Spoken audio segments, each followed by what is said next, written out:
Friends, welcome to Sari's food corner.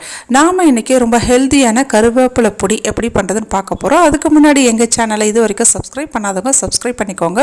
பக்கத்தில் இருக்கிற இந்த பெல் ஐக்கானை ப்ரெஸ் பண்ணிக்கோங்க. அப்போ தான் நாங்கள் போகிற வீடியோ உங்களுக்கு நோட்டிஃபிகேஷனில் காட்டும். வாங்க இப்போ வீடியோக்குள்ளே போகலாம். இதுக்கு ஒரு பேன் வச்சுக்கலாம். அதில் ஒரு 2 டீஸ்பூன் அளவுக்கு ஆயில் விட்டுக்கலாம். ஆயில் சூடானதும் ஒரு 2 டேபிள் ஸ்பூன் அளவுக்கு கடலைப்பருப்பு சேர்த்துக்கலாம். சேர்த்துட்டு ஒரு 3 டேபிள் ஸ்பூன் அளவுக்கு உளுத்தம் பருப்பு சேர்த்துக்கலாம். சேர்த்துட்டு இதை லோ ஃப்ளேமில் வச்சு தான் இந்த ப்ராசஸ் எல்லாமே நம்ம பண்ணணும். இதை நம்ம வறுத்துக்கலாம். இந்த ரெசிபி ரொம்ப ஈஸியாக ரொம்ப குயிக்காக செஞ்சிடலாம். ரொம்ப சிம்பிளான ரெசிபியும் கூட.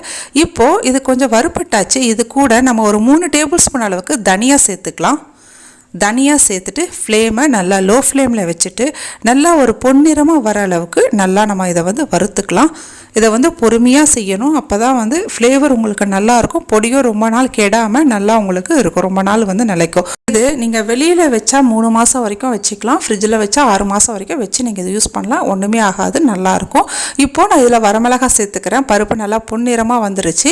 ஒரு 10லேருந்து 12 நம்பர் வரைக்கும் வரமிளகாய் சேர்த்துக்கலாம். நான் ஒரு 12 நம்பர் சேர்த்துருக்கேன். உங்கள் காரத்துக்கு ஏற்ற மாதிரி நீங்கள் சேர்த்துக்கோங்க. சேர்த்துட்டு வரமிளகாவோட கலரும் சேஞ்ச் ஆகாத அளவுக்கு நல்லா இதை பொறுமையாக வறுத்து எடுத்துக்கோங்க. இந்த மாதிரி நல்லா வறுத்துக்கோங்க. நல்லா வறுப்பட்டு வந்துடுச்சு. இப்போ நம்ம கருவேப்பிலை சேர்த்துக்கலாம். கருவேப்பிலையை நல்லா வாஷ் பண்ணிவிட்டு ஒரு காட்டன் துணியில் நீங்கள் பரப்பி வச்சிங்கன்னா அந்த தண்ணியெல்லாம் சுத்தமாக அப்சர்வ் பண்ணிவிடும். தண்ணி இல்லாமல் இந்த மாதிரி ஒரு 2 கப் அளவுக்கு கருவேப்பிலை சேர்த்துக்கிட்டு கருவேப்பிலையை ரொம்ப நேரம் வதக்காமல் கொஞ்சம் நேரம் வதக்கினாவே போதும். அது உங்களுக்கு அதில் இருக்கிற ஈரப்பதெல்லாம் சுத்தமாக போயிடும். இப்போது ஒரு 10 பல்ல அளவுக்கு பூண்டு நம்ம சேர்த்துக்கலாம். தோலோடையும் சேர்த்துக்கலாம், தோல் இல்லாமையும் சேர்த்துக்கலாம். இதில் ஒரு சின்ன நெல்லிக்காய் சைஸ் அளவுக்கு புளி எடுத்து அதை சின்னதாக பிச்சு போட்டு நீங்கள் கொஞ்ச நேரம் லோ ஃப்ளேமில் வச்சு இதை அப்படியே வறுத்துக்கோங்க. அப்போ அதில் இருக்கிற ஈரப்பதெல்லாம் உங்களுக்கு சுத்தமாக இருக்காது. இப்போ ஒரு 1/2 டீஸ்பூன் அளவுக்கு சீரகம் சேர்த்துட்டு இதை நல்லா நம்ம வறுத்துக்கலாம். இந்த மாதிரி நல்லா வறுத்துக்கோங்க. இந்த பொடி கருவேப்பிலையை டெய்லி நம்ம சேர்த்துக்கிறது நம்ம ஹெல்த்துக்கு ரொம்ப நல்ல விஷயம். இப்போ ஒரு 1/2 டீஸ்பூன் அளவுக்கு மஞ்சள் தூள் சேர்த்துக்கிட்டு மறுபடியும் இதை நல்லா மிக்ஸ் பண்ணிக்கலாம்.